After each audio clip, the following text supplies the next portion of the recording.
Bom, gente, boa tarde a todos, todas e todes. Sejam bem-vindos e bem-vindas e bem-vindes a essa atividade que nós, né, do AIA e todos os parceiros que estão organizando o segundo Encontro Internacional Pós-Colonial e Decolonial, Encruzilhadas Históricas, estamos organizando.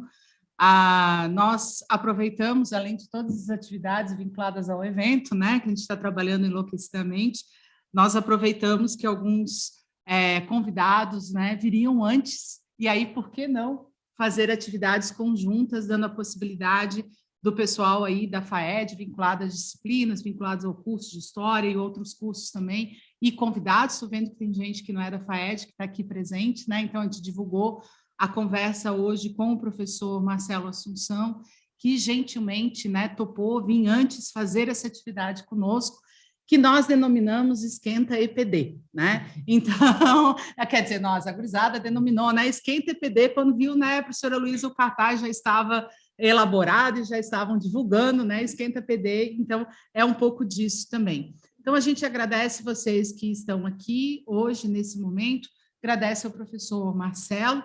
Queremos aí apontar a presença da professora Maria Helena Tomás, que é a coordenadora do NEAB, do Núcleo de Estudos Afro-Brasileiros da UDESC, e presidenta da Comissão de Políticas de Ação Afirmativa e Diversidades da UDESC também, comissão na qual eu e a professora Luísa Tombini Wittmann, que é vice-coordenadora do AIA, né, do Laboratório de Estudos Pós-Coloniais e Decoloniais, também fazemos parte. Eu comecei a falar e fiz errado, vou fazer minha autodescrição. Eu sou uma mulher branca com cabelo grisalho, na altura dos ombros, estou vestindo uma blusa preta de manga curta, com uma pulseira, que na verdade é uma guia, e com um anel grande no dedo, né? Enfim, brincos pequenininhos que quase não dá para ser visto. Eu sou a Cláudia Mortari, professora do Departamento de História, coordenadora atual, né?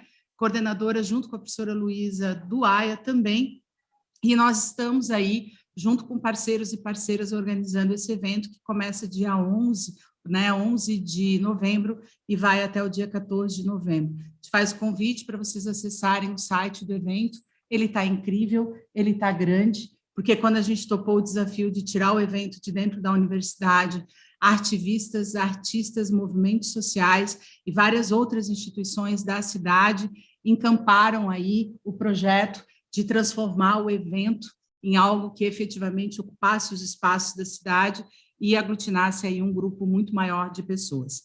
Dito isso, o professor Marcelo Assunção, ele tem uma referência de um látis enorme.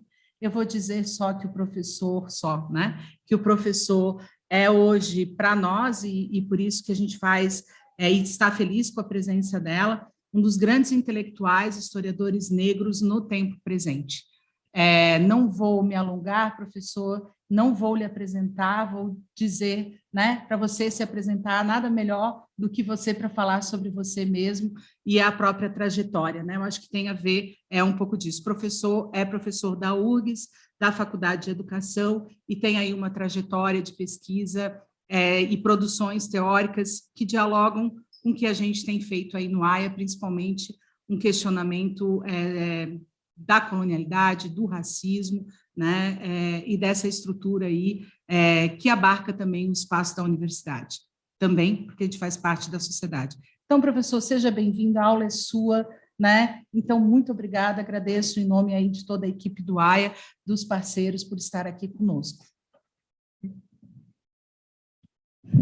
Eu que agradeço. Primeiro, dizer dessa coisa megalomaníaca que é esse evento. Se alguém tivesse me falado que alguém ia realizar um evento desse tipo há 1 ano e meio atrás, 2 anos, eu ia falar, é melhor não. Mas parabéns para todos que estão nessa organização. Eu imagino que, particularmente, os discentes devem estar trabalhando 24 horas, que eu sei bem como é essa coisa de organização de evento, assim. Então, eu agradeço pelo convite, fico muito feliz de falar desse tema, né, fundamental no nosso mundo presente, que é discutir não só políticas afirmativas, que isso é uma ponta de um iceberg maior, mas que é discutir o racismo estrutural e a reprodução do racismo estrutural né, a nível não só das instituições, mas da nossa própria formação social, né? E isso é fundamental. E discutir decolonialidade sem discutir a praxis do movimento negro, né, ou do movimento indígena, particularmente dos sujeitos racializados, quer dizer, quem faz isso sem pensar essa praxis, na verdade, não está fazendo teoria decolonial, está fazendo retórica decolonial, né? Então, para hoje, eu queria discutir um pouco as políticas afirmativas, né?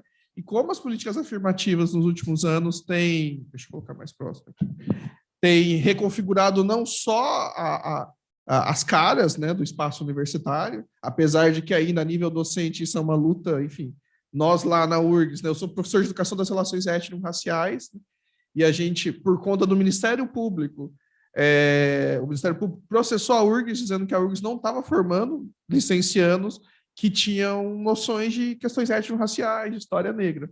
Então, a partir do Ministério Público, vejam bem, Ministério Público, que a gente conseguiu fazer com que a disciplina fosse obrigatória, primeiro na pedagogia e depois em todas as licenciaturas.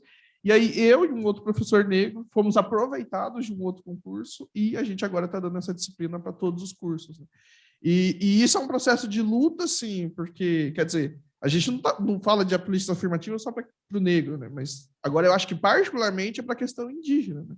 Que é uma questão que muitas vezes, e a gente tem que dizer, o próprio movimento negro secundarizou. E isso precisa ser dito.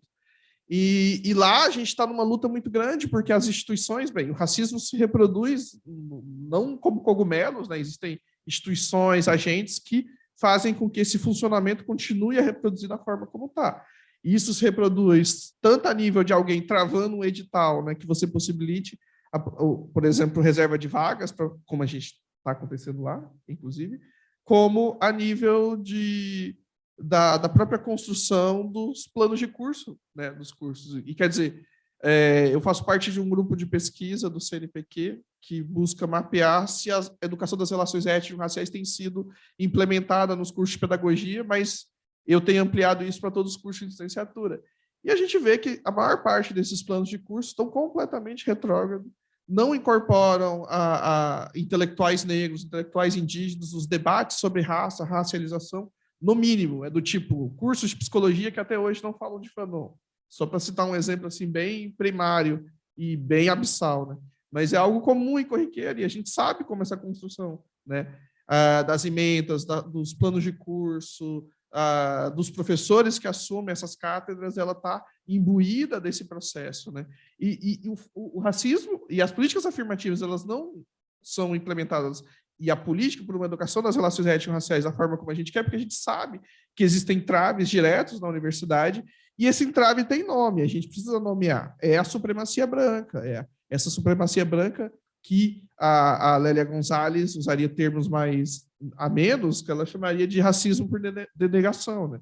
Eu diria que é uma supremacia branca por denegação, porque a branquitude nega o privilégio que ela tem, mas, no entanto, a gente tem universidades que têm um funcionamento talvez com uma proporção menor de negros que, por exemplo, na África do Sul, no meio do apartheid. Então, que tipo de espaço é esse que se constrói a partir de uma supremacia branca que denega esse próprio lugar, né? Então, assumir esse espaço das intelectualidades negras ali, não desde os anos 60, 70, isso vai muito além de Beatriz, Lélia Gonzalez, você tem uma imprensa, você tem um movimento negro organizado, na verdade, desde os primórdios da nossa história, para além dos quilombos, as irmandades, confrarias, todos esses espaços de luta foram espaços, né, por humanização, né, no sentido de que o Fanon fala, né, de que a modernidade construiu a desumanização e é preciso, a partir da luta, humanizar aqueles que foram desumanizados a partir, né, não só do genocídio, mas também de um epistemicídio. E aí eu queria tratar, né, um pouco sobre essa historicidade da implementação das políticas afirmativas para a gente poder pensar esse passado presente, né? Porque a gente tem alguns projetos de lei hoje em dia, o último deles do Kim Kataguiri, do MBL, que basicamente busca dissolver as políticas afirmativas, né? Usando o discurso de que as políticas afirmativas supostamente estariam, digamos assim, racializando a sociedade brasileira, que é uma discussão antiga que vem desde o Manifesto Anticotas, de 2006, a maior parte de vocês talvez não conheça, mas gente como Caetano Veloso, Lilia Schwartz, tantos outros, que fazem parte dessa branquitude intelectual, inclusive muitas pessoas que a gente talvez até admire, mas que não conseguem pensar e se pensar como sujeitos raciais, né, no sentido de uma branquitude que que toma o lugar do campo cultural e intelectual e não entende a necessidade de políticas afirmativas para que a gente, de fato, possa ter uma sociedade igualitária. E aí, aqui eu trago uma definição primária, né, do que são as políticas de cota. E aqui, basicamente, cotas são um tipo de ação afirmativa que busca corrigir desigualdades históricas, né? E que desigualdade histórica está na origem do Brasil, né? A gente, não, quando fala disso, não fala somente da escravidão, né? Isso é muito pouco. É preciso falar da forma como, continuadamente, as elites nacionais, né, que legaram os estados latino-americanos reproduziram o racismo, não só, e aí é preciso dizer a importância de se falar de estrutura, porque não é só o racismo a nível da discriminação individual, do discurso ideológico do racismo, mas é o racismo enquanto uma estrutura socioeconômica. Primeiro, desde a produção das plantações, desde a produção de uma estrutura de um sistema atlântico, né? E de como isso, com o período imperial,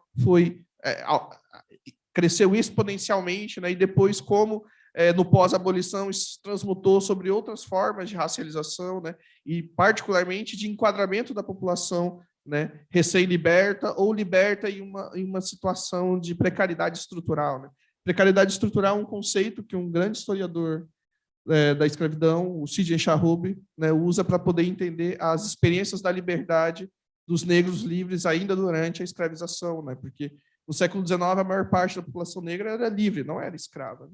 Então, pensar como no pós-abolição, né, e aí eu gosto muito de dizer, né, que a escolha imigrantista, né, estar no Sul e falar dessa escolha imigrantista tem muito a ver com falar sobre a narrativa oficial, né, que se cria sobre esses lugares, né? Eu sou goiano, então, para mim, tudo abaixo do Paraná é lugar, pelo menos a construção que se constrói, é que só tem branco, né?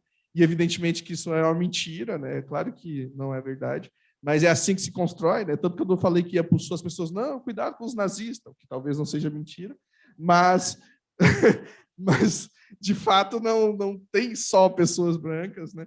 E, particularmente, no Rio Grande do Sul, existe um movimento negro organizado assim que eu nunca vi em lugar algum, na realidade, com instituições como a Sociedade Floresta Aurora, que fez aniversário agora de 150 anos, desculpa.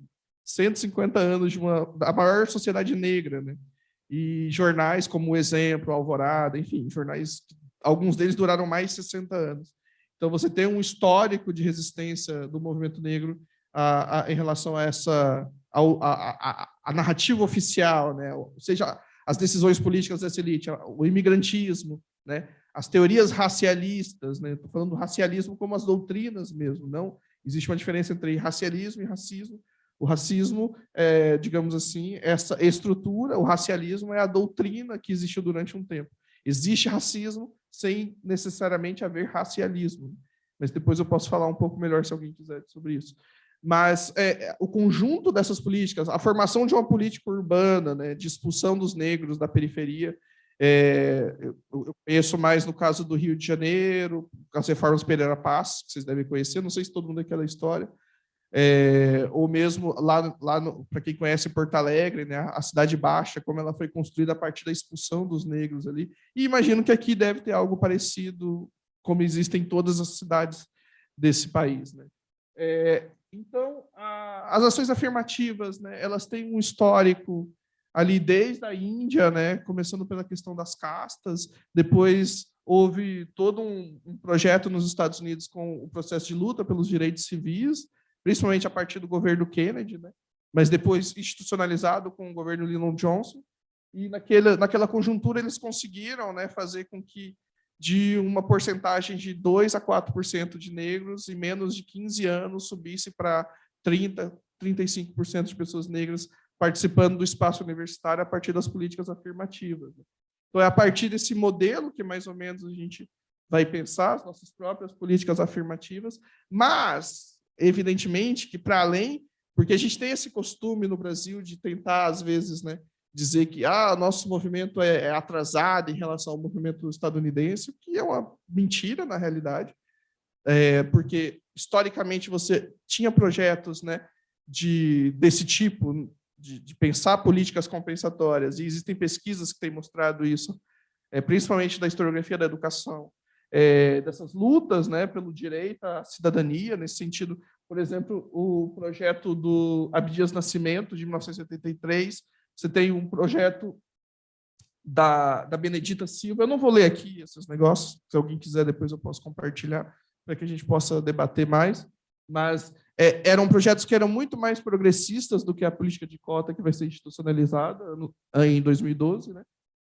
Por exemplo, o Abdias, nesse outro projeto, ele vai reservar 20% de vagas para homens negros e para mulheres negras, ou seja, era 40% de reserva obrigatória no setor privado e no setor público. Então, era um projeto muito mais progressista do que o que foi consolidado. Né? E isso não é à toa, né? Porque esses projetos de luta por igualdade jurídica, eles existem desde que o movimento negro existe enquanto movimento. É claro que, e aí é preciso fazer um parêntese, né? O professor Petrônio Domingues, não sei se alguém conhece o Petrônio, é o maior historiador dos movimentos negros no país. Ele vai dizer para a gente tomar muito cuidado com o uso do termo movimento negro para depois para antes do pós-abolição. Então, ele fala mais de formas de associativismo negro. Então, por exemplo, as irmandades, confrarias, né? Os quilombos, todos esses espaços de organização eram mais associações, um associativismo, e não um movimento. Né? Para existir um movimento, na concepção do Petrônio, é claro que dá para discutir isso, foi até tema de debate nesse evento do Sociedade Florestal Aurora, que teve lá em Porto Alegre, é questionável isso, mas o fato é que essas organizações negras, né, primeiro, a imprensa negra, aí, o trabalho da Ana Flávia Pinto Guimarães, que é a maior estudiosa da imprensa negra brasileira, né? Ela vai levantar, por exemplo, no jornal O Homem de Cor, né, nos anos 30, ali no Rio de Janeiro, essas lutas por igualdade jurídica, porque, quer dizer, a gente fala, né, de 200 anos de história do país, Brasil, ou dessa imaginação do que é o Brasil, já que é uma invenção, mas a verdade é que é muito mais importante do que esses 200 anos, são os 200 anos da Constituição de 1824. Porque com a Constituição de 1824, é a primeira vez que a ideia, por exemplo, de estamento estava sendo abolida em termos constitucionais. Né? Então, o movimento negro daquele período, nesse contexto de abolição formal, digamos assim, ou seja, das divisões de castas, né, os estatutos de pureza de sangue, não dá tempo de eu falar disso aqui mais profundamente, mas basicamente eram estatutos que impediam o acesso a cargos eclesiásticos e militares no primeiro momento dos mouros, né, e judeus e cristãos novos, ou seja, judeus e mouros convertidos à força, e depois isso vai se espalhando para pessoas negras, mestiças, indígenas. Mas, enfim, não daria para discutir isso mais profundamente, mas o fato é que essa luta por igualdade jurídica, essa luta por por acessar um espaço público e por criar uma esfera negra, ela está presente em toda essa imprensa negra, em todas essas associações, desde os primórdios do século XIX. E aí, vários jornais, né, da época, aqui já no século XX, né, Getulino, O Exemplo, em Porto Alegre, Alvorada, em Pelotas, enfim, você tem vários jornais que vão, né, o Menelik, aqui essa imagem, União, já nos anos 40, Notícias do Ébano, enfim, mais recentemente, né, o Tição, o Negro, enfim, essa imprensa negra, né, ela vai fazer o que a Nilma Lino Gomes, que é talvez a pedagoga decolonial mais importante, né, do Brasil, e que participou institucionalmente do processo de afirmação das políticas afirmativas, vai chamar do movimento negro educador. Né? O que o movimento negro educador estava fazendo? Estava didatizando, letrando a sociedade brasileira da importância de se pensar, né, como essa sociedade racializada precisava assumir que é uma sociedade racializada para superar esse racismo. Então, não bastava a gente dizer que era uma sociedade democraticamente racial, sendo que a gente tinha conflitos muito claros e evidentes que precisavam ser superados. Né?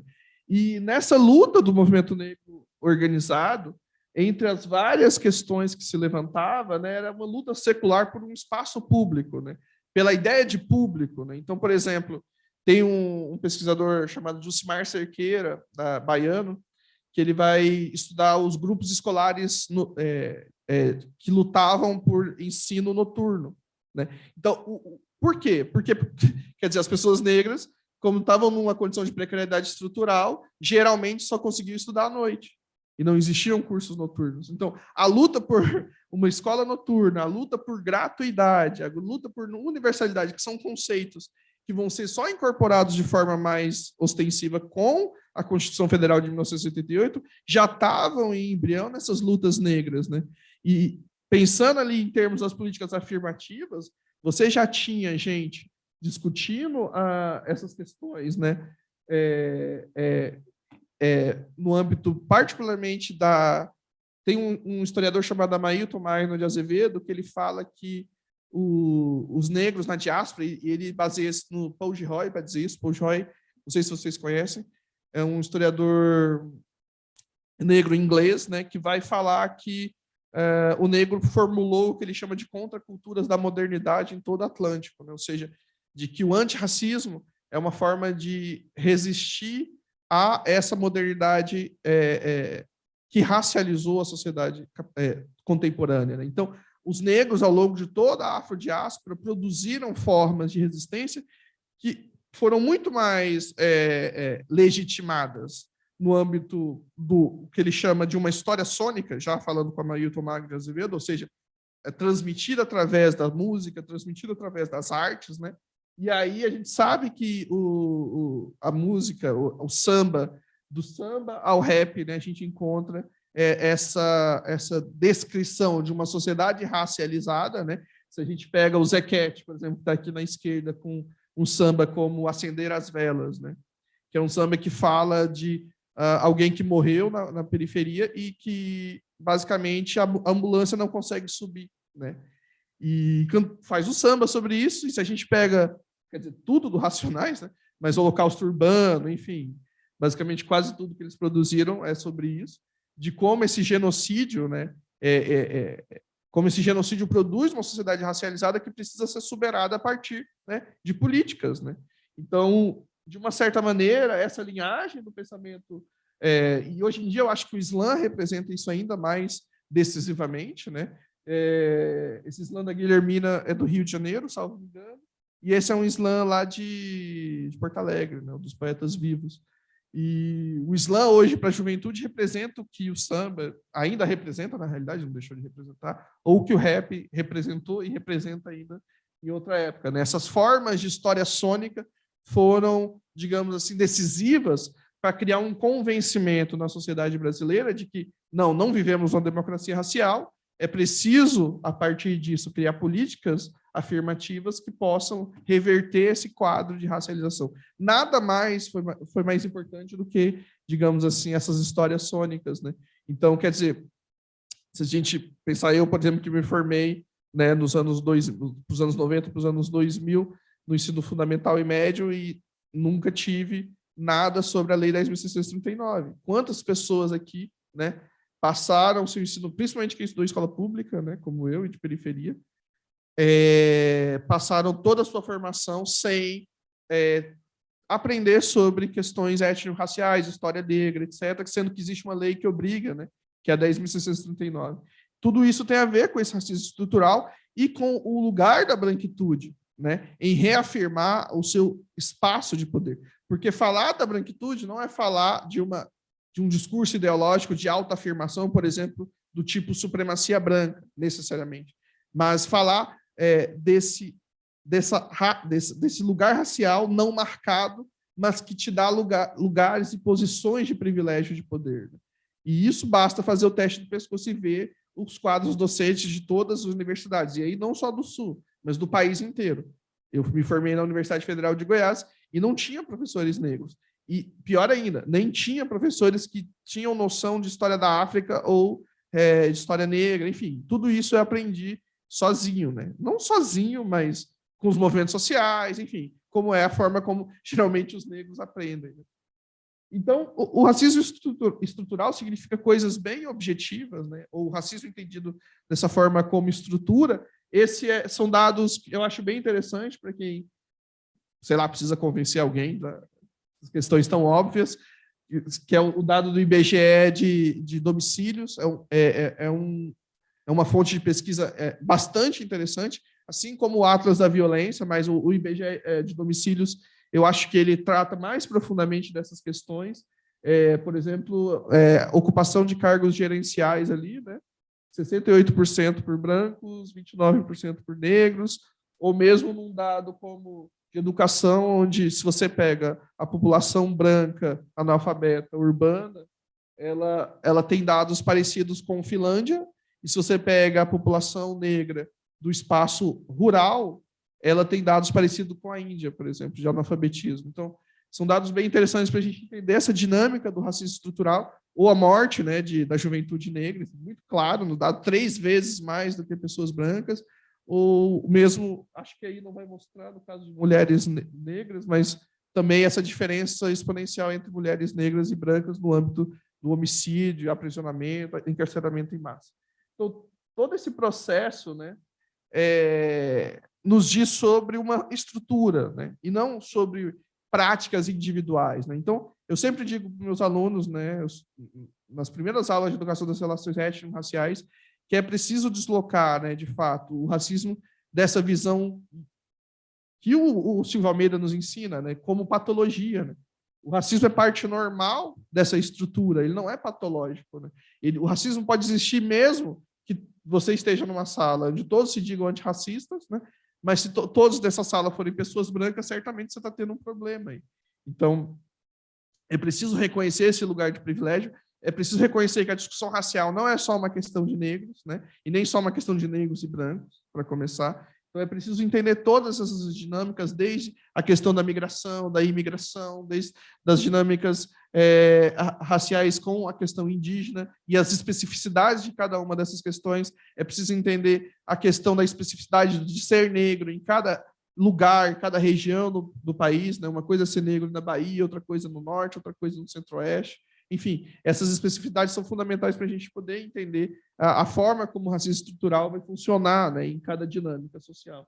Então, esses dados aqui são dados dos recursos humanos da USP, por uma pesquisa da FAPESC, a Fundação de Amparo à Pesquisa do Estado de São Paulo, que mostrava que em 2015 ainda você tinha um quadro de 2,7% de professores negros, né? E em 2001, que isso já é uma outra pesquisa, você tinha 1,3% de alunos negros. Ou seja, havia uma situação aí, de fato, de um apartheid racial, de uma supremacia branca. A gente não pode desviar dos termos, porque quando a gente olha essas estatísticas, essa é a realidade. O que fazer diante dessa realidade que é a questão, né? E aí a gente tem, né, na conjuntura da Constituição Federal, né, uma preocupação muito abstrata, né, entre os anos 80 e os anos 90, com a diversidade, né, com esse processo, mas que não levava a cabo ainda de forma muito objetiva o que se fazer para resolver essas desigualdades, né? Então, a Constituição ela reconhecia, né, as diversas etnias, mas não, de uma certa maneira, confrontava, de um lado, o mito da democracia racial, que é o principal entrave para se pensar, né, na formação de políticas públicas objetivas, né? Quando a gente pensa, por exemplo, o papel, para quem viu Amarelo, né, e consegue reconhecer ali no Amarelo a ação do Movimento Negro Unificado, por exemplo, para se pensar as políticas afirmativas, né? Você tem, eu recomendo que vocês vejam os documentos do MNU que tem online, mostrando já ali desde 78 e continuadamente ali as diversas indicações, né, e manifestações no sentido de se instituir uma política afirmativa, né? E, na realidade, esse lastro de reivindicação de política afirmativa tem uma longa duração, né? Eu costumo apontar que foi nas resoluções do primeiro Congresso do Negro Brasileiro, de 1950, que foi quando, ali, a partir da liderança do Abdias Nascimento, do Teatro Experimental do Negro, de várias organizações ali, onde se entrega pela primeira vez, a partir do movimento negro, um documento de reivindicação, de um lado, né, de políticas afirmativas, no sentido de políticas públicas para a população negra, e de outro, a obrigatoriedade do ensino de história e cultura africana e afro-brasileira. Gente, 1950, 63 anos antes da lei de 10.639. Então, você já tem um movimento negro organizado. E aqui foi quando entregaram, porque esse debate já existia, por exemplo, no jornal do Teatro Experimental do Negro, que vocês todos acessam online isso hoje em dia, que é o jornal Quilombo, né? E para além do Abdias, você tem Ironides Rodrigues, Léa Garcia, tem várias intelectuais e intelectuais que estavam pensando nesse debate da importância de fomentar políticas públicas, de fomentar esse ensino de uma educação racial de forma obrigatória, né, na educação básica. As resoluções nacionais do negro brasileiro, Nacional do Negro de 58, que foi em Porto Alegre, também indica essa mesma questão. Reparem que tem um gap, né, entre 64 e até os anos 70, porque o movimento negro é sistematicamente perseguido durante esses anos, né? Eu trabalhei na Comissão Nacional da Verdade há um tempo, quando estávamos fazendo um relatório, e eu fui um dos que ajudou a fazer um dos capítulos, que é a perseguição do movimento da ditadura militar em relação ao movimento negro, né? E você tem documentos da Marinha, do Exército, mostrando que havia um medo imenso do surgimento de um Malcolm X ou de um Martin Luther King no Brasil. Porque se lá teve o efeito que teve, imagina num país de maioria negra, né? Então, eles morriam de medo da existência dessas lideranças negras e perseguiam os bailes, perseguiam todas as formas de manifestação negra naquela conjuntura. E pior que isso, essa conjuntura é a única conjuntura entre 64 e 72, mais ou menos, onde não há imprensa negra. Quer dizer, não sei se vocês viram, tem imprensa negra no século XIX, mas durante essa conjuntura não há o surgimento de jornais de circulação alta, podia ter tido ali um panfleto ou uma coisa do tipo, mas jornais mesmo que nasceram entre esses 12 anos da ditadura militar, não. Então, quer dizer, é um período onde há uma regressão, digamos assim, por conta dessa perseguição sistematizada, o Abdias Nascimento vai para fora, várias lideranças do movimento negro vão para fora. E aí o movimento negro unificado, né, que surge a partir de uma ebulição ali daquela conjuntura política. A gente sabe que tem vários outros movimentos sociais ebulindo, o movimento operário, que também é um movimento negro, né? Maioria negra, na realidade. E o movimento negro, naquele momento unificado, cria a Carta de Princípios e a Carta Aberta à População, 78 e 79. São dois documentos também que colocam a necessidade desse ensino de história e cultura afro-brasileira e de políticas públicas. E o movimento negro unificado, continuadamente, a partir de 78 e 79, vai, nos seus encontros, resoluções, colocar a necessidade do Estado brasileiro de institucionalizar essas políticas públicas. Então, quer dizer, essas políticas públicas não nasceram da cabeça do Estado brasileiro do nada, elas estavam, digamos assim, na boca da imprensa negra, dos intelectuais negros, né? E aí, na época, a importância de um cara como Clóvis Moura, a importância do Abdias, a importância, enfim, de vários outros intelectuais que estavam ali pensando e fomentando essa ideia, né, de políticas públicas, né? O movimento negro, o movimento feminista negro, afro-latino-americano, que Lélia Gonzalez e Beatriz Nascimento faziam parte, né? Os vários encontros que elas fizeram parte ali, e que agregava ali não só com a questão do Brasil, mas com toda a América afro-latina, desde Panamá, a Venezuela, a Colômbia, né? Esse diálogo que existia em toda a América Latina na discussão da questão racial, também com a questão indígena. Então, era um debate que estava na boca dessas pessoas, né? E que vai se institucionalizando a partir da ação do movimento negro organizado, ou, como diz a Nilma Lino novamente, do movimento negro educador, né? Desde a Constituição Federal, as leis, diretrizes e bases, quando incorporam a necessidade de pensar, né, todas essas políticas afirmativas, e Durban, né? Durban é um momento fundamental em 2001, de virada, de fato, né? Ali você tem, né, entre aquela conjuntura e Durban, na verdade, a formação de um conselho interministerial pelo Fernando Henrique Cardoso, que admite pela primeira vez que o Estado brasileiro é um Estado racista e da necessidade de se fomentar políticas públicas naquela conjuntura. Só que em Durban isso, de fato, ganha cara de política pública e de intervenção pública, né? Então, a partir do Durban ali, você tem, né, logo em seguida a UERJ, a UNB, né, e várias outras universidades que vão institucionalizando a política de cotas, né, gradativamente.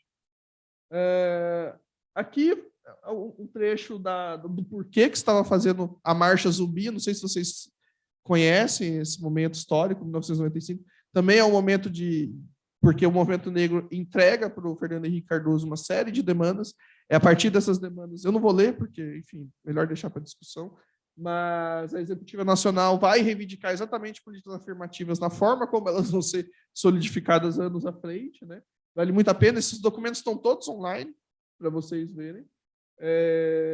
A fala, né, que eu falei do Fernando Henrique Cardoso, nesse congresso Multiculturalismo e Racismo em 96, depois da entrega do documento no Movimento Zumbi.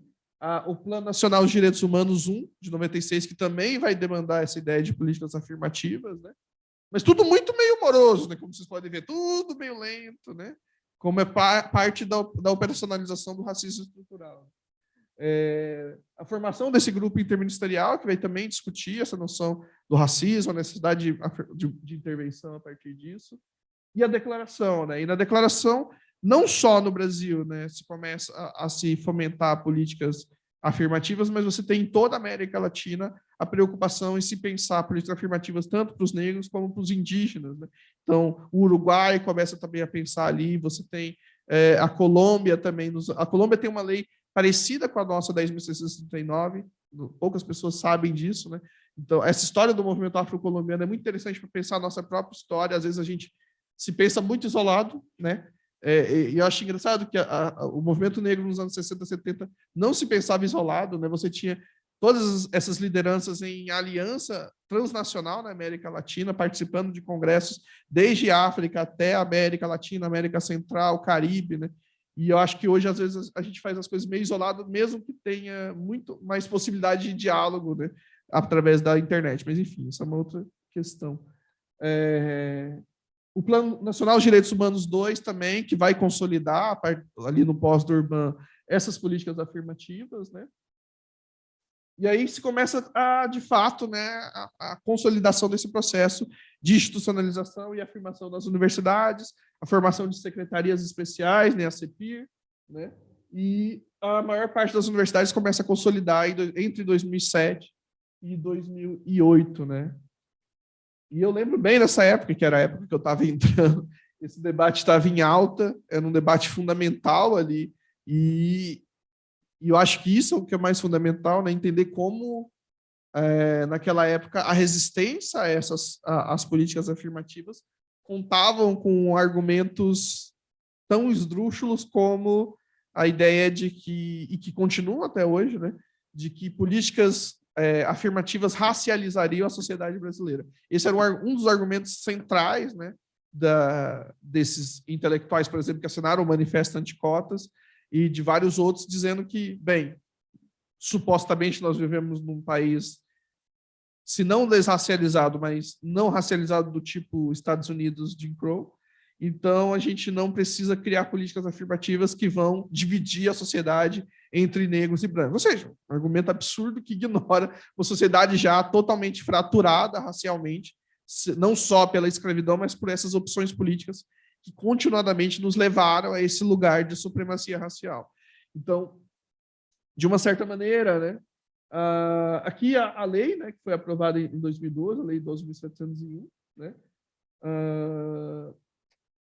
eu vou pular isso aqui. Isso aqui é bem interessante. Não sei se vocês conhecem o GMAA, que é um site, é um grupo, eu não vou lembrar o nome direito do grupo, é um grupo que ele cria slides desse aqui, para pensar, por exemplo, questão de cota, participação dos negros, por exemplo, na mídia. Tem uma pesquisa, por exemplo, deles, GMAA, vocês acham no Instagram. Tem uma pesquisa deles mostrando, por exemplo, a participação de negros nas novelas, né? E aí mostrando que, basicamente, ao longo de 30 anos de novelas da Globo, você tem uma participação de 6% de protagonistas negros. Enfim, tem várias pesquisas interessantes nesse sentido. Esse é um dos cartazes, né, que eles organizaram para pensar essa relação das políticas afirmativas, principalmente políticas raciais, mas não só, né, e de como isso vai construir, de fato, um outro espaço universitário com a entrada de negros na universidade. Mas, bem, essas são questões que a gente sabe. O que eu queria chegar mais próximo, né, é em que medida essas resistências a esses processos, né?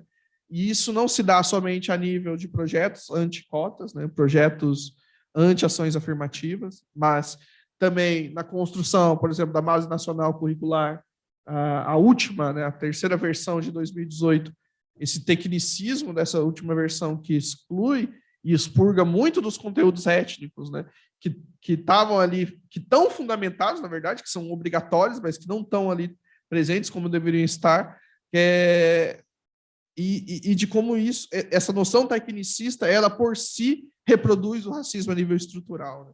Da mesma forma, como projetos, né, como ideologia de gênero, toda essa onda reacionária que se expressa a partir de certos movimentos políticos é difícil chamar de intelectual, mas, enfim, no sentido amplo do que significa ser um intelectual, né, que dá direção a um grupo, eles são intelectuais, sim, né, há de se reconhecer.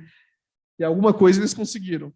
Mas, enfim, você teve vários projetos desde 2019, 2018, principalmente do antigo partido do antigo presidente, que ainda é presidente, do PSL, vários projetos contra as políticas afirmativas, e o último do Kim Kataguiri, né, desse cara do MBL, que busca, de fato, expurgar. E nos argumentos que ele usa, de fato, essa mesma lógica que dá desde o Manifesto Anticotas. A discriminação positiva geraria uma sociedade que produz conflitos, é preciso evitar conflitos. A ideia de que políticas afirmativas seriam contra o princípio democrático da igualdade, né? Ou seja, uma noção de igualdade muito catanha, né? Que você tem uma sociedade fraturada e, no entanto, é igual, né?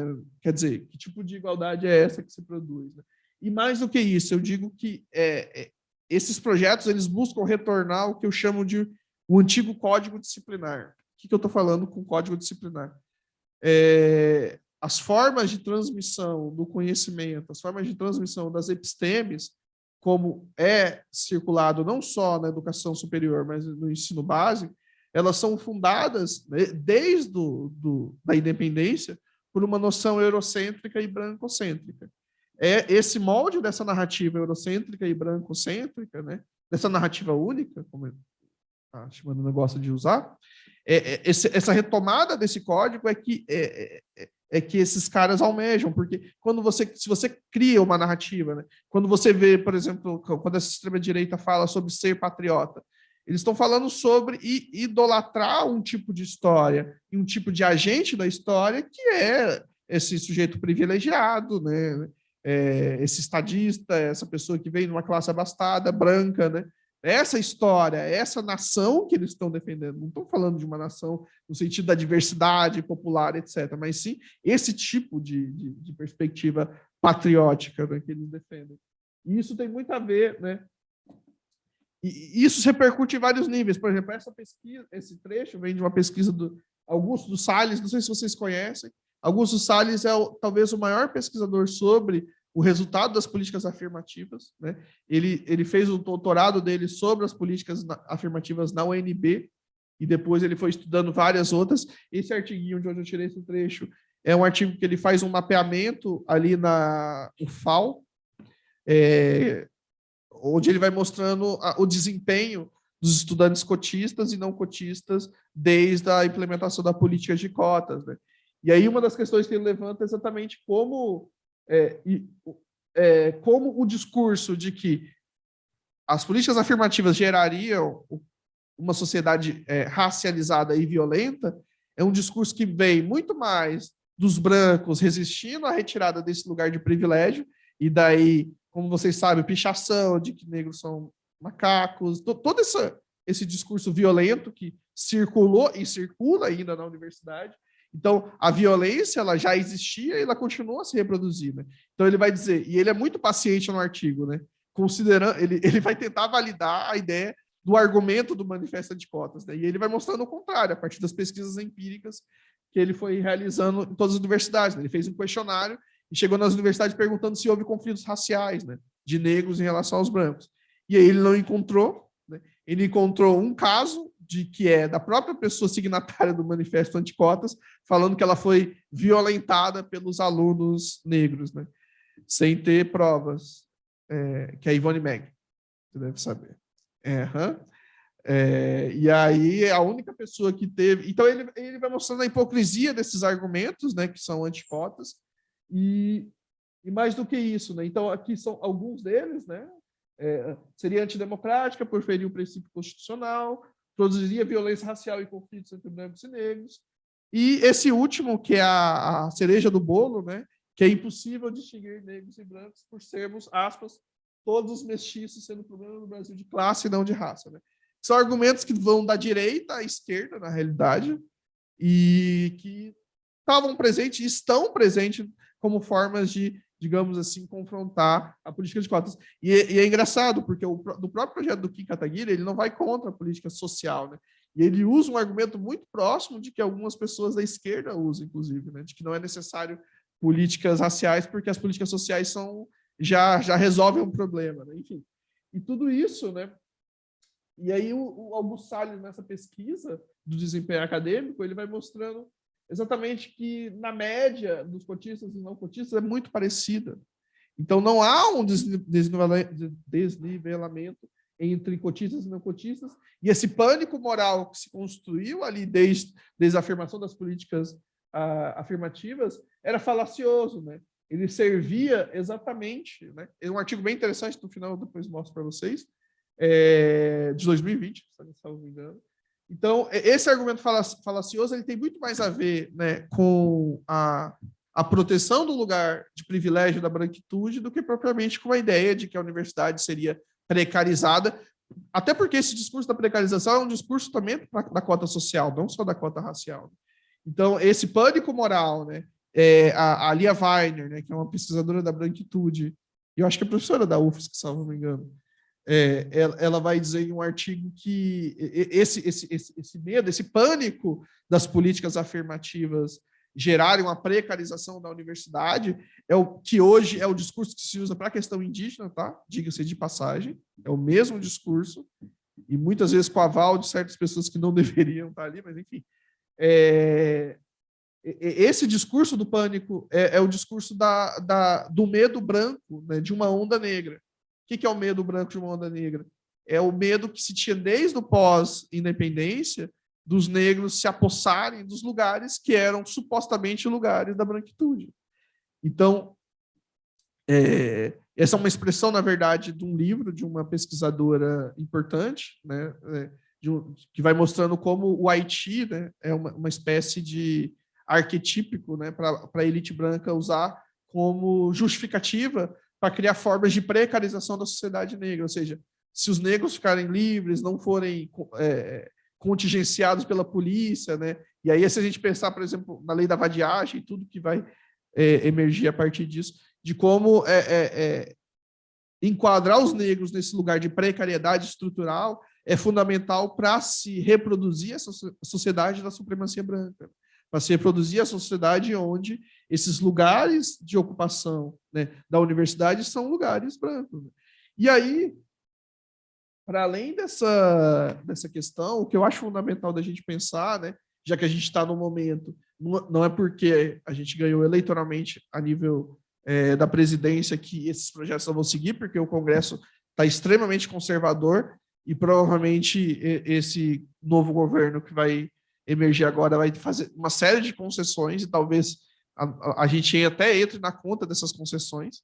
Então é preciso que o movimento negro esteja muito atento para defender, não só o movimento negro, mas as pessoas preocupadas com as pautas antirracistas estejam apostos para defender essas políticas de cota, porque elas vão passar por revisão, né, logo, e é preciso que a gente esteja atento.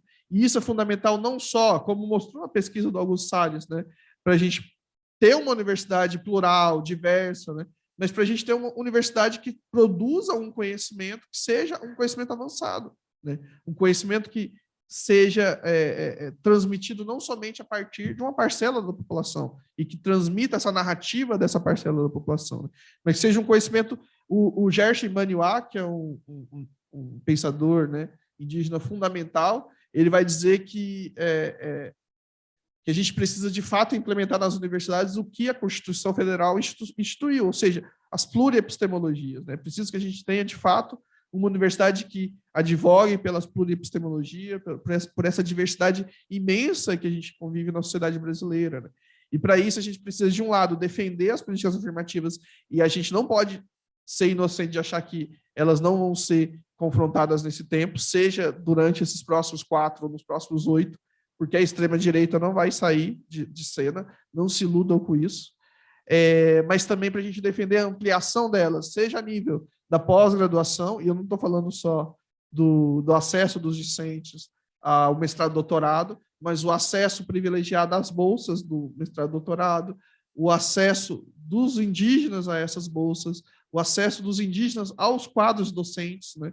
Então, a luta pela política afirmativa não pode ser só dos discentes, porque quando a gente chega a nível dos docentes, a coisa fica muito mais feia, porque a disputa ali e o papel dessa branquitude que ocupa esses espaços de poder no interior da universidade se tornam muito mais claras, né?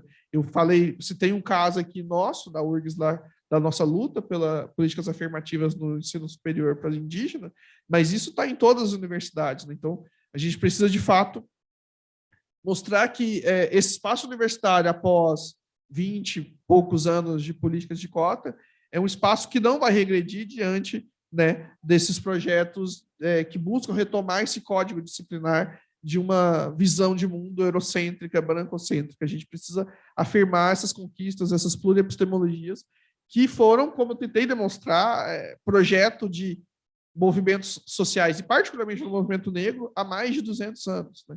Então é preciso que a gente reafirme essas lutas e que a gente, de fato, tenha uma postura crítica e possa aí estar nas ruas para defender esses nossos direitos. Então é isso, agradeço por ouvirem essa conferência.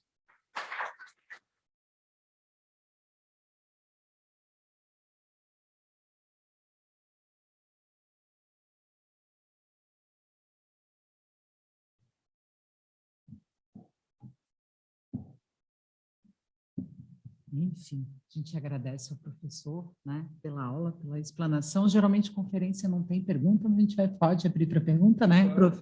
Tem algumas questões aí centrais, né, que o professor Marcelo trouxe para nós, dessa longa trajetória, né, na luta por direitos, uma questão sobre a perspectiva indígena, né, professora Luísa, professora, né, Maria Helena, a gente tem discutido isso, inclusive no âmbito da Comissão de Políticas de Ação Afirmativa, de tornar ela mais ampla, né? Na UDESC, a gente tem, por exemplo, uma resolução que né, possibilita o ingresso de pessoas negras e o recorte social.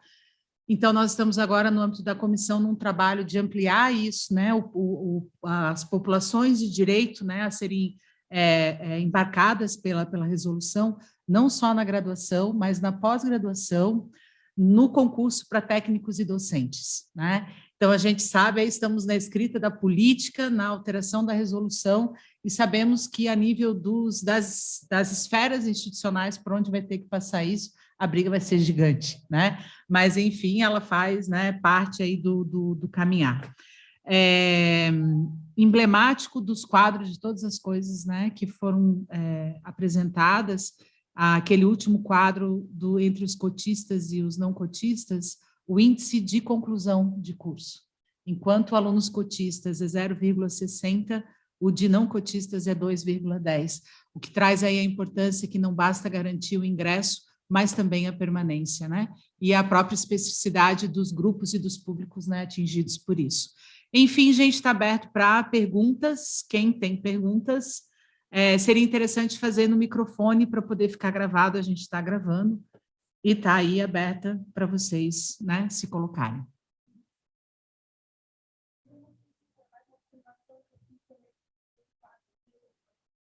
Isso. Aí. Oi, que nervoso. Meu nome é Laura, eu sou do NEAB, sou da turma de África 2 também, e uma coisa que não é bem uma pergunta, é mais uma observação desse quadro, já que a professora também trouxe ele, que eu achei interessante a situação de abandono, né, que nos cotistas acaba sendo menor do que na ampla concorrência, justamente por toda essa dificuldade que tem para entrar. Então, o lance de desistir é muito menor em relação aos cotistas, né? Enfim, era isso. Só queria trazer essa reflexão. Não é muito bem uma pergunta. É isso. Mais alguém? Isso é muito claro, né? Até porque, enfim, eu posso dizer da minha escolha enquanto historiador, que é uma escolha fortuita, porque eu fiz o curso que dava para passar, na realidade. Eu queria ser psicólogo, mas acabei dando certo, eu acho, talvez. Mas não foi o curso que eu escolhi, né? Como várias pessoas que são pobres ou negras, elas acabam escolhendo o que dá, né? E particularmente na minha época não tinha políticas de cotas ainda na UFG institucionalizada. E institucionalizar 2 anos depois. Então, essa permanência tem a ver muito mais com, enfim, é o que eu preciso fazer do que o que eu quero fazer, na maior parte dos casos, né? E as licenciaturas são isso, no geral. Não que, enfim, muita gente faz porque quer fazer, mas no fundo a gente vê um perfil. Eu dou aula para todas as licenciaturas, né? Um perfil muito proletário, mesmo das pessoas brancas, né, que estão ali, né, nesses cursos, né? E isso é fundamental, de fato, para a gente poder discutir esse lugar social de que eu não sei se tem só historiadores aqui, mas se tem licenciaturas no geral, né?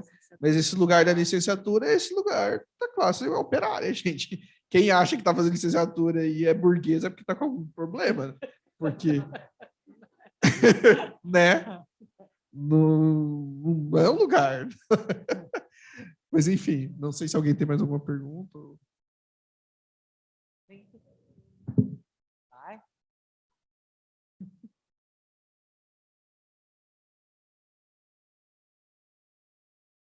Na verdade, não é meio que uma pergunta. Eu queria que você se aprofundasse mais no conceito de racialismo ali. Pra mim. Isso.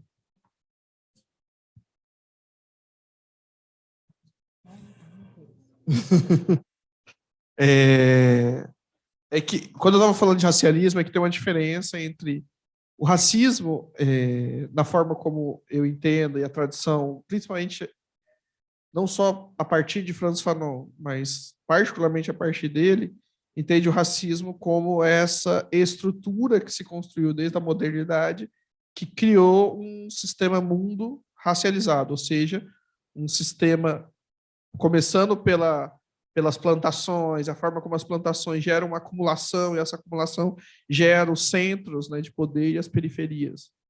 Então, essa estrutura é o racismo, né? O racialismo, ele só vai nascer no fim do século XVIII para o XIX, né, a partir de doutrinas filosóficas e pseudocientíficas que vão construir visões a partir dessas ciências emergentes. A história é uma delas, mas a biologia, né, o darwinismo social, por exemplo.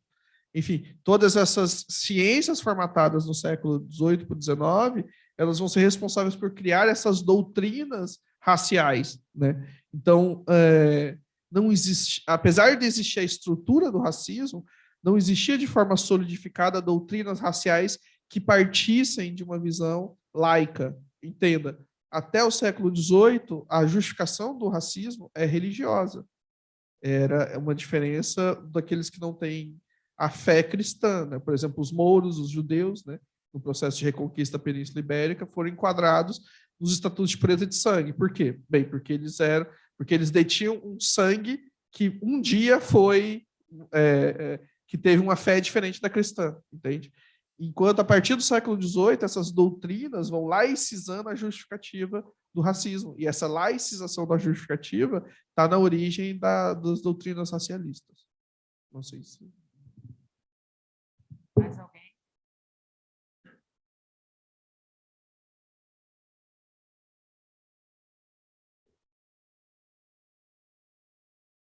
Boa tarde a todos, a todas, todes.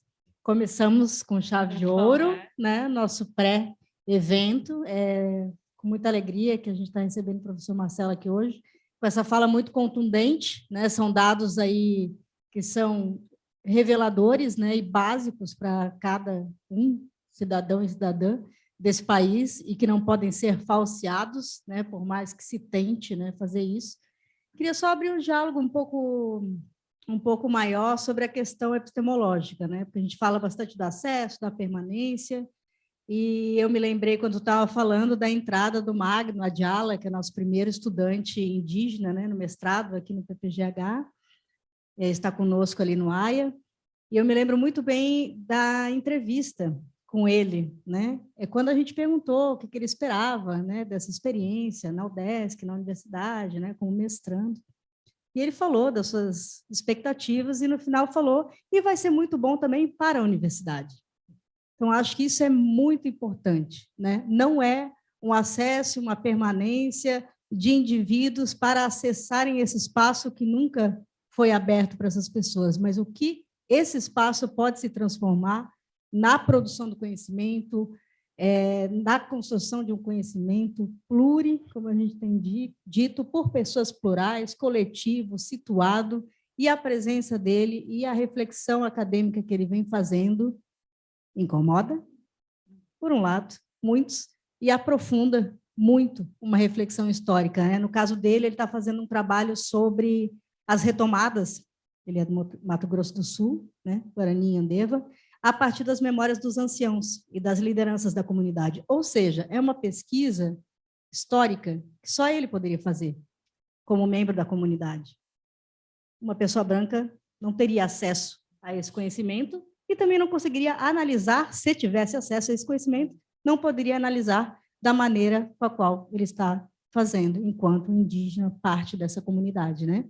Então, a discussão de história oral, de história do tempo presente, da decolonialidade, tudo isso vem junto com uma tradição, com uma cultura, com uma língua, com uma história e com uma caminhada, né, bastante profunda, né, da sua comunidade. Então, pensar como o nosso espaço se transforma e melhora, né, em termos acadêmicos também, se tornando, né, muito mais a cara da nossa sociedade, que é evidentemente diversa e nada igualitária.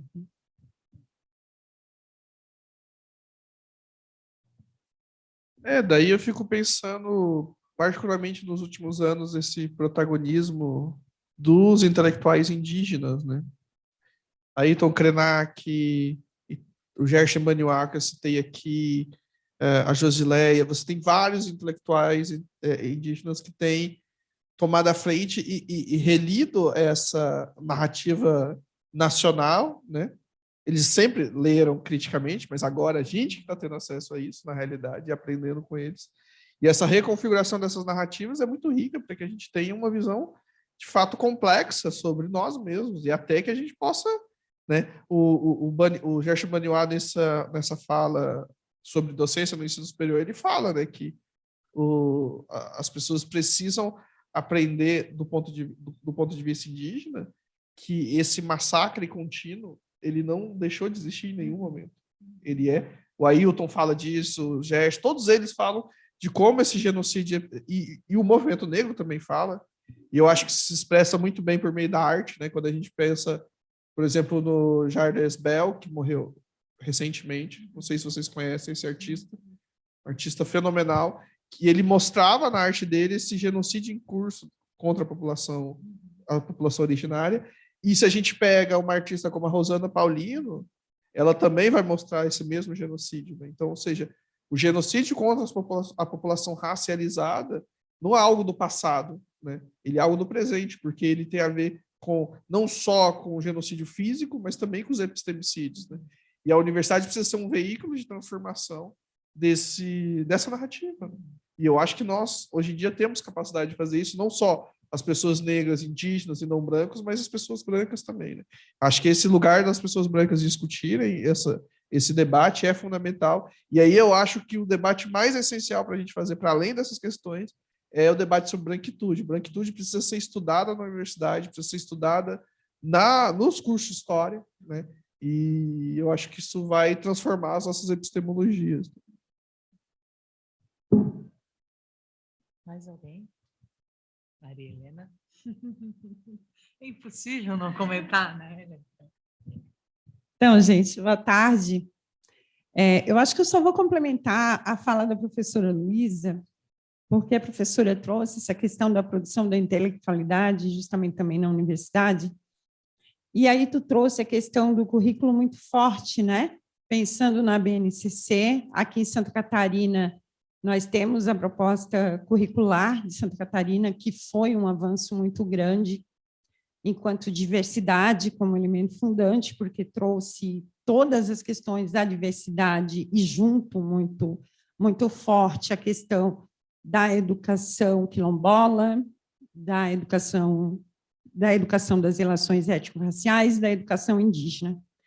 E aí nós tivemos um retrocesso, eu considero retrocesso, quando vem a BNCC e se discute o currículo base do território catarinense, quando se faz um processo seletivo para os professores produzirem esse currículo e fica fora a educação das relações étnico-raciais. E a gente tem que fazer um movimento e inclusive, denunciar a secretaria no Ministério Público para que, então, nesse edital apareça, e aí foi feito um adendo para que pessoas negras e indígenas pudessem participar dessa produção.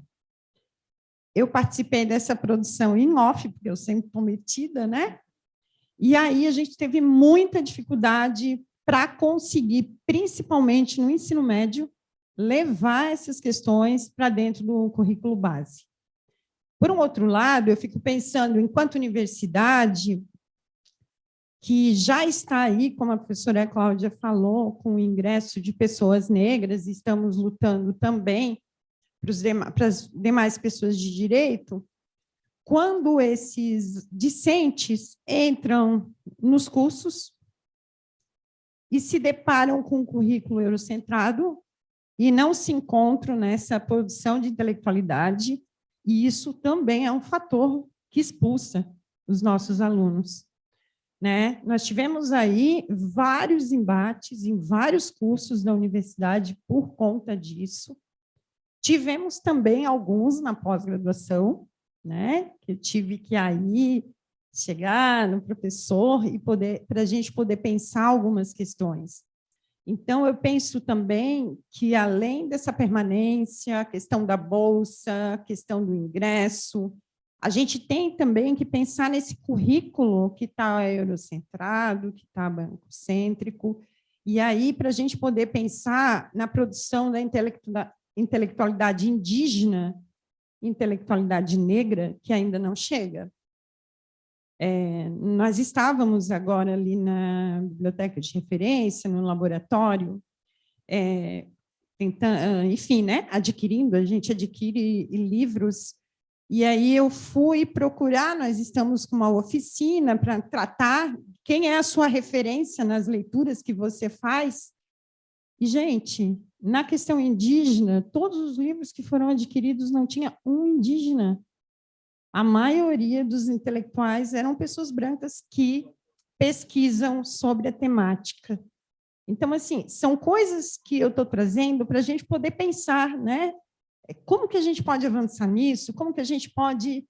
Enfim, quando a professora Luísa traz a produção de um indígena, a gente fica muito feliz, porque, na realidade, essa ocupação de espaço, essa produção de intelectualidade que passa por um outro viés, quando a gente coloca que a gente tem que estudar e ler sobre branquitude, e nós temos uma pesquisadora no NEAB, negra, que fala sobre branquitude, é diferente, gente.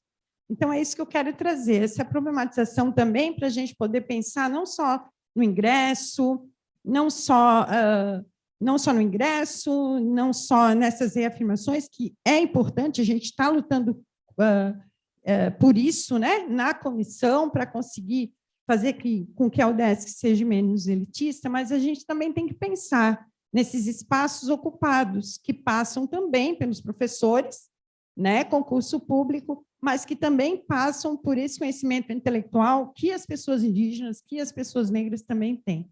Então, essa é a provocação aí que eu faço.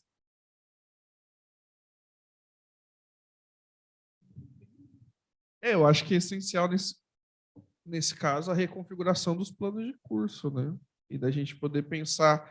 E aí eu sou professor de educação das relações étnico-raciais, né? Mas eu falo com meus colegas, olha, a minha disciplina é insuficiente para dar conta, uma disciplina de 30 horas, né? Num curso de sei lá quantas mil horas, né? Quer dizer, quantos por cento de conteúdos étnicos E quer dizer, na minha disciplina eu tenho que dar conta de história negra, história indígena, educação dessas histórias, as relações étnico-raciais, o conceito de raça, racismo, sociologia das relações, enfim.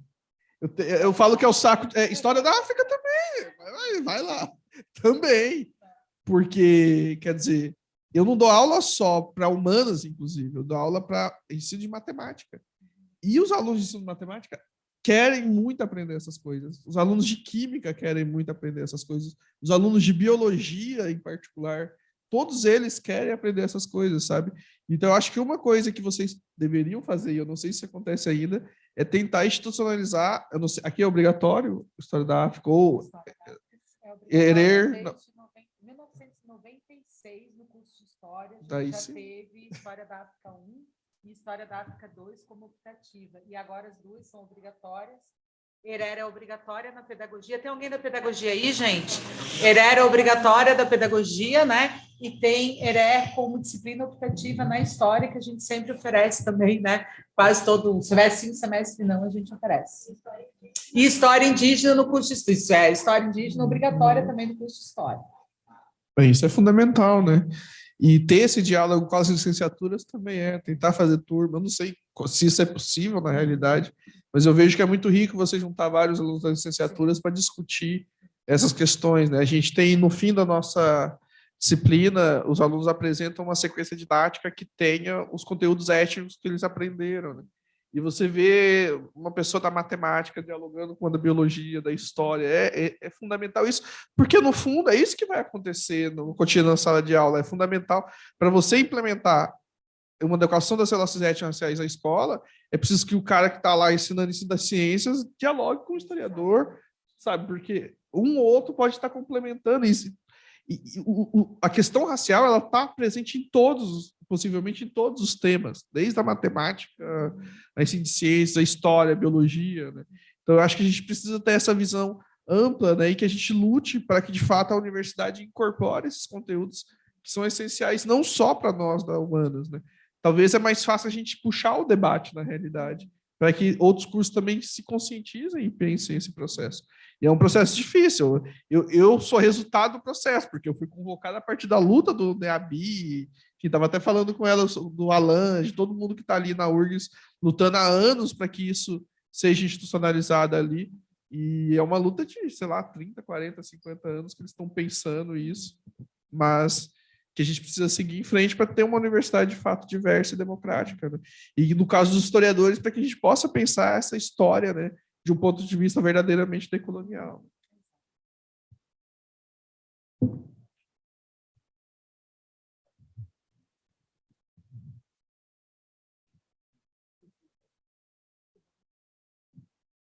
Oi, gente, boa tarde. O meu nome é Andresa, eu sou professora da Universidade do Estado do Rio Grande do Norte, e já que a gente está falando em luta, em provocações, eu queria fazer uma provocação que, para você, para mim, para todos nós que estamos aqui, e que somos das licenciaturas, que trabalhamos na educação, eu acho que existe uma luta que nós não encampamos e não empreendemos, que é a desconfiança total e completa da BNCC. A forma como a BNCC ela foi implantada, né, no Brasil, no contexto do governo Temer, mas que já havia sendo gestada desde o governo Dilma, né, só serve, do jeito que ela está posta aí, ela vem a reforçar, né, esse ensino, não só o ensino de história, mas essa educação racista, né, anti-preto, anti-indígena, anti-pobre. E eu acho que existe, não adianta só a gente, dentro da academia, rever os nossos planos de curso, levar isso, e aí eu falo como professora que trabalha com as disciplinas de metodologia, de teoria, de estágio. Não adianta só a gente rever se a gente, de certa forma, vai estar formando essa juventude para dar aula nessas escolas, que tem um currículo. A gente tem que fazer mais um grande movimento, dentre tantos movimentos que nós temos a fazer, que é de desconfiar e de tentar derrubar essa BNCC. Porque a BNCC vem para o Brasil, isso é uma discussão que nós não fazemos, imposta por organismos internacionais que financiam a educação. E esse debate a gente não faz. né? Porque esse é um projeto de sociedade neoliberal, capitalista, racista, né? E a gente precisa problematizar isso, né? Dentre tantas outras coisas, a BNCC ela tem que ser uma coisa da qual nós temos que nos ocupar. E eu acho que o Brasil precisa de um grande movimento para derrubar a BNCC. Porque, do jeito que está, vai ficar muito difícil a gente tentar fazer esse trabalho de construir uma educação antirracista com esse currículo aí. Obrigada.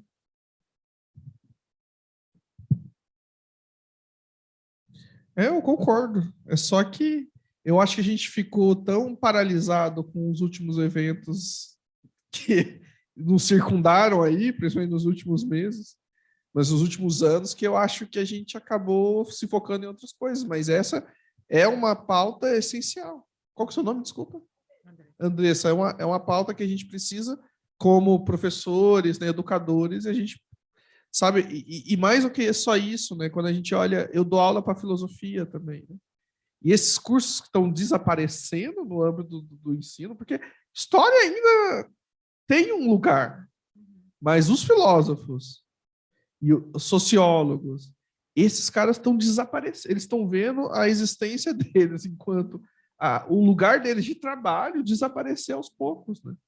E isso vai chegar até a gente, está chegando na realidade. E se a gente não se preocupar com isso, uma hora a gente vai perder esse espaço de trabalho mesmo, pensando no lugar nosso de reprodução da existência dos historiadores, né? Que é, querendo ou não, a docência. É claro que não só, né? A gente vê outros espaços, mas essencialmente isso. Eu acho que a luta contra a BNCC, ou melhor, a luta por uma educação pública, humanista, no sentido que a gente acredita, antirracista, decolonial, ela precisa tomar a frente a partir dos próximos, principalmente a partir dos próximos meses, que talvez a gente ainda tenha alguma chance, apesar de ser cético com as possibilidades disso, de transformar, né? E a gente tem que estar atento a isso. Mais alguém, gente? Eu vou fazer 2 comentários, professor, 2 ou 3. Eu sempre digo que é 2, mas é sempre mais, né? Que tem a ver com uma questão, né, que foi colocada no início e na sua fala reiteradamente tem aparecido, e eu vou comentar rapidamente, porque isso é uma questão que a gente tem discutido, né, no âmbito do AIA, daquilo que a gente produz, né, e de como a gente está pensando a produção do conhecimento, que é do próprio campo decolonial. Né? Nos últimos tempos, a decolonialidade, até mesmo a discussão pós-colonial, eu costumo dizer que virou perfumaria.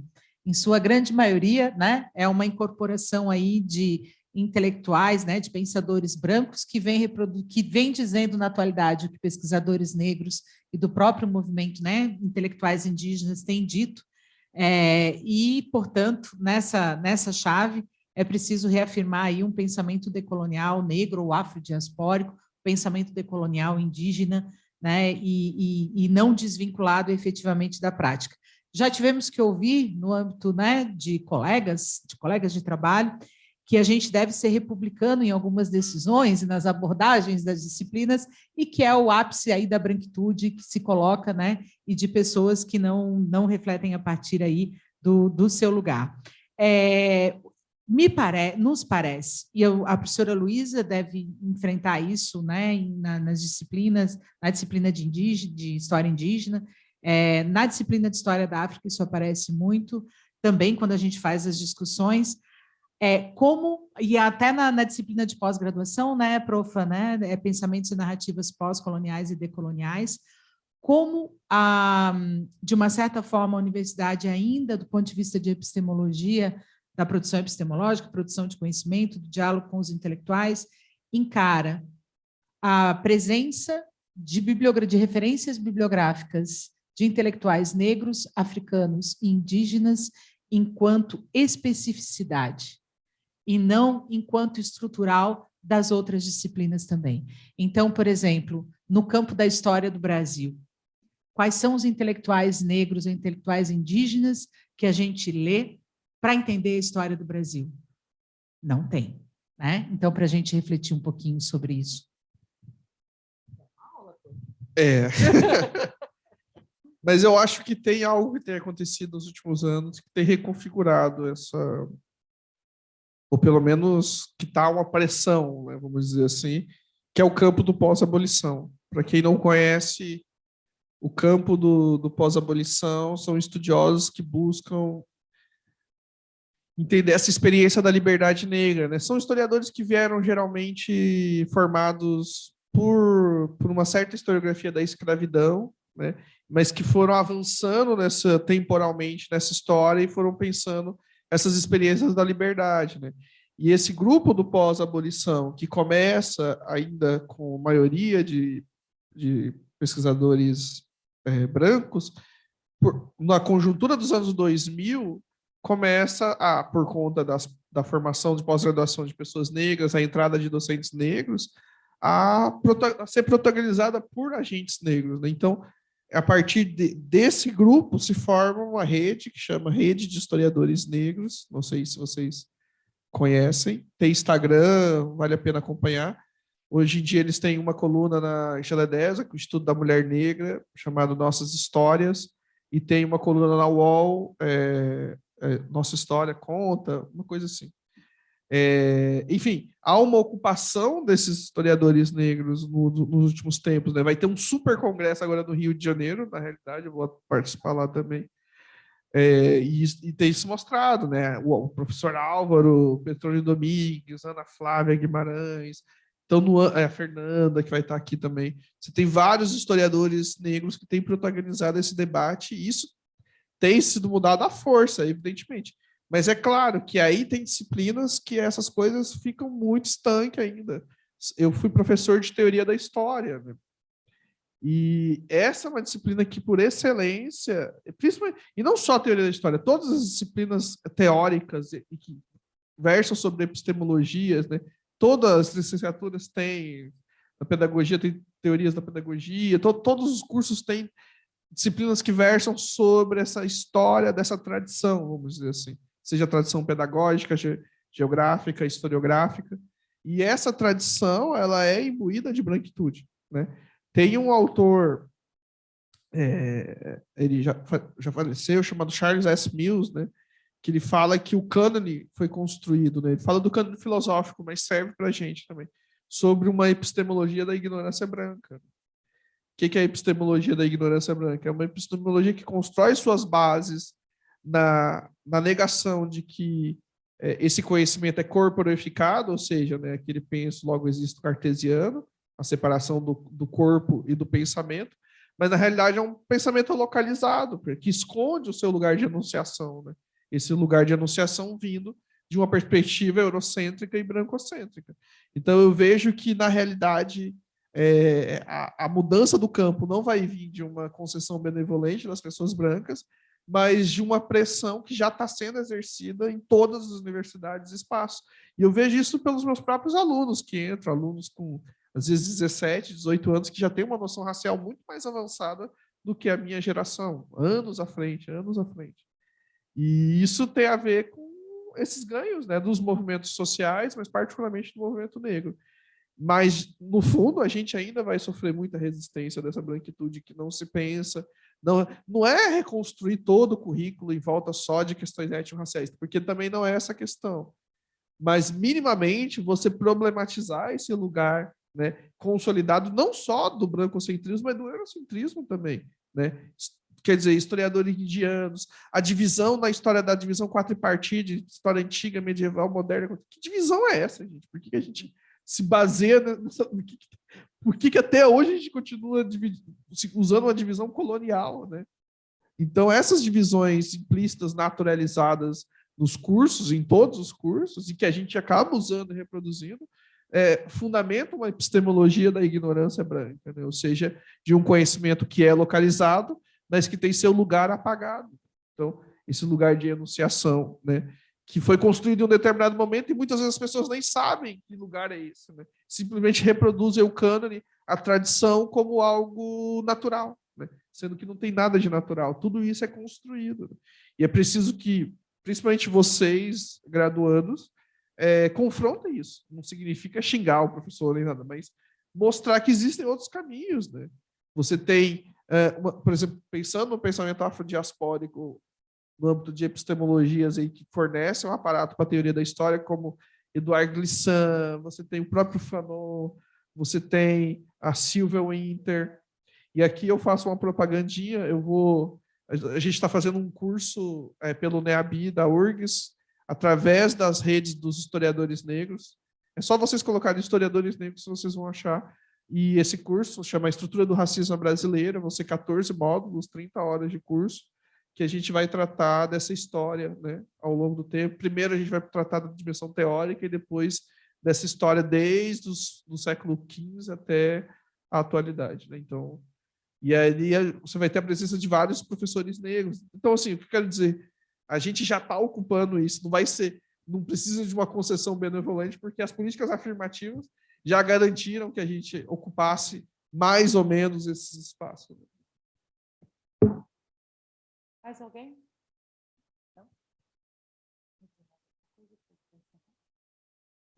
Só agradecer o convite e, bem, como eu vou estar aqui outras mesas, então não vai ser a última vez.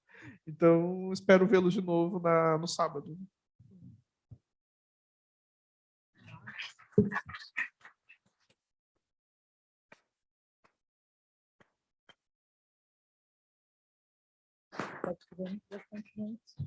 Pessoal, muito obrigada, né, pela presença de todo mundo aí. E hoje à noite, lembrando, né, fazendo um convite também, ampliando, hoje à noite nós teremos aí a participação do professor Hipólito Braz Sogobossi, que é professor da Universidade Federal de Sergipe, proveniente do Benin, antropólogo, que vai estar conversando hoje à noite conosco sobre pan-africanismo e ancestralidade, que de uma certa forma aí na parceria com o NEAB, né, prof. Maria Helena, vai estar aí contribuindo, acho que vem também ampliar aí um olhar, né, sobre a discussão também iniciada agora de tarde. Fica o convite aí para o nosso evento também, que inicia. Professor Fábio Feltrin, vamos vê-lo aqui, né, professor da Federal Fronteira Sul, colega nosso, já foi professor aqui do Departamento de História também. Nada acadêmica, né, professor, na composição de uma banca, eu coto, cumprimento o colega, né, e aí vai, né, mas é um pouco disso também, quebrar um pouco desse padrão aí que a gente está instituído. Aguardamos vocês, quem puder vir hoje à noite, começa às 6, vai até umas 8 horas também, e no nosso evento que começa dia 11, lembrando que o Teatro do TAC, onde vão ocorrer as principais atividades, ele tem um limite de ocupação, né, a gente está com 550 inscritos, presencialmente para o evento, e temos aí uma equipe gigante, dá mais ou menos umas 700 pessoas envolvidas, mas a ordem de chegada, pensando que nem todo mundo vai assistir tudo, mas a gente está, né, na expectativa de que teremos os auditórios cheios. Quem não fez inscrição, que quiser assistir alguma atividade, pode ir antes, assim que quem se inscreveu entrar, sobrando vagas entra também, e o nosso evento vai ser todo transmitido online, né? Logo, logo a gente vai estar compartilhando o link do YouTube também, com tradução em Libras, com tradução para o português, para o inglês também. Então, estamos aí correndo. Esperamos, tem festival de música, tem circuito de exposições, aquilo que o professor Marcelo comentou aqui, nós estamos em 5 espaços de exposição artística, 5 espaços na cidade, inclusive o Museu Vitor Meirelles, com obras de artistas negros, indígenas, nacionais, locais, internacionais, africanos. Então, é aberto, é livre, né? As exposições estão, modéstia à parte, lindíssimas, emocionantes, né? Aí, a partir da curadoria da professora Juliana Crispi, que trabalha no MAS, que é professora também do SEARTE, né? Faz parte do NUDA, uma outra instituição aí parceira no nosso trabalho, e tem o Festival EPADê, que começa na sexta-feira à noite também, lá no Largo, que agora a gente aprendeu hoje de manhã, professora Maria Helena e professora Luísa Wittmann, engatamos aí mais uma luta. Ali, quem conhece o Bugio no centro? Bugio, né? Então, ali no Bugio é conhecido, historicamente, está lá registrado com o nome Largo do Vitor Meirelles. E há um movimento vinculado ao movimento social da cidade, vinculado ao espaço ocupado, que tem o samba da Antonieta ao lado da Escola Antonieta todo sábado. Há um movimento aí que, inclusive, né, professora Maria Helena, eu já disse que a gente já tinha se engajado, professora Luísa também, há um movimento aí de transformar, inclusive, frente à Câmara Municipal de Florianópolis, denominar aquele espaço ali como Largo Antonieta de Barros, em homenagem à primeira deputada negra do Brasil, que é de Santa Catarina, né? Então, a partir de agora, a gente vai dizer, gente, o festival vai ocorrer no Largo Antonieta de Barros, em frente ao Bugio, todos os dias à noite, com artistas africanos, negros da cidade. Então, tem moçambicanos tocando, nigerianos tocando, enfim, tem grupos de raps que tá crescendo, gente. Tem o samba, tem as pastorinhas do samba. Aproveitem o festival também no final de semana. Ok, gente? Muito obrigada. E a mostra de cinema. Nós estamos... a mostra de cinema. Nós estamos com a mostra de cinema no nosso site.